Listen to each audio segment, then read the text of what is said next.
So here we are, we're ready for game 4. We're going to have a Warlock mirror match. Let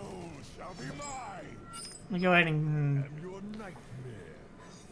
kind of figure out what kind of Warlock we got up there. It looks to be more of the, well, it's kind of hard to tell from that hand. It could be Zoo, it could be a handlock variation as well, because all those cards... Okay, with the mulligan, though, it's pretty safe to say that it is the Zoo variation.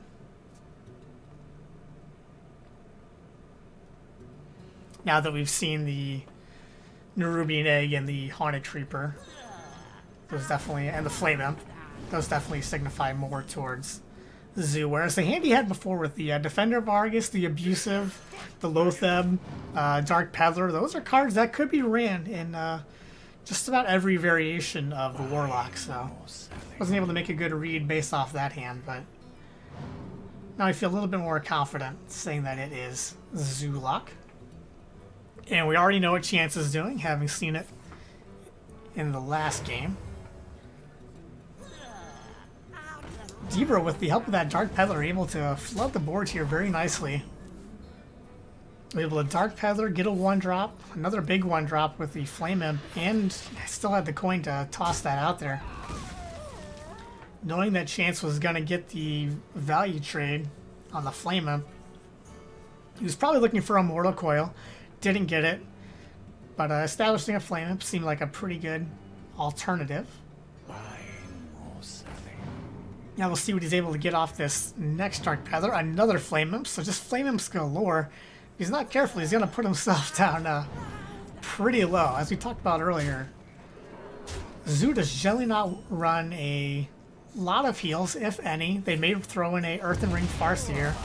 Ooh, and it played in this Hellfire very nicely, so that's devastating for Debra. He's going to have to reload the board after he dumped a decent amount of resources and his life total into establishing that board. Fortunately for him, he is able to refill with a decent amount of minions here.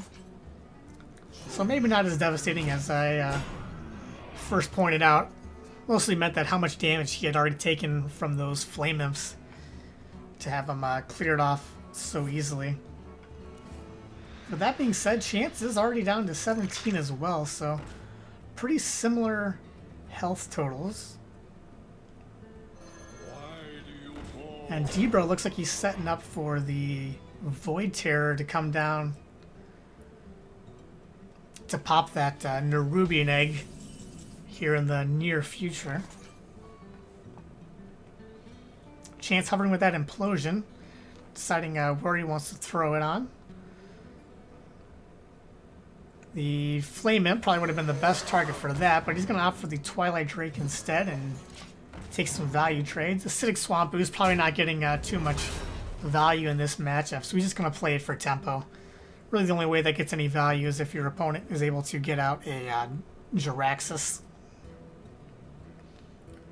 which may or may not happen, and even if it does, it's several turns down the road, so he wants to play that for tempo here and kind of stall out the board just a little bit. So many possibilities. Let's see if Debra can roll another 4 Implosion like we saw in the previous match, which made a huge difference in that match. He's only able to roll a 2. So he will have to trade in that Flame Imp if he wants to kill it in the cleanest manner. This will allow him to clear off the slime with just both of those and keep his other 2 minions alive. Let's see what Chance was able to get off his Dark Peddler. He gets a Power Overwhelming, which could be pretty good. Not the best in this situation here, but he can use that with his combo, already having the other 2 pieces of combo in hand. But he hasn't drawn into his Emperor yet, so he would have to get an Emperor proc regardless.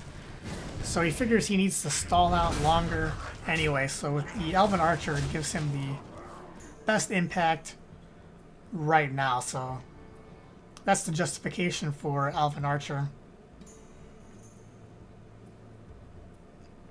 Plus, with Debra already being set down to 10, when Chance hits enough mana on turn 10 anyway, he will have the Leroy Faceless, which is 12 damage. So the Iron Beak Owl coming down mostly for tempo, but it does get a pretty valuable target in the Twilight Drake. Zebra to clean that up pretty nicely and set up a decent amount of pressure. And now with the Leroy and Zebra not able to clear the board, Chance will have lethal. Since Zebra was not able to set up a taunt or heal or anything of that nature. So that will give Chance game 4, and he's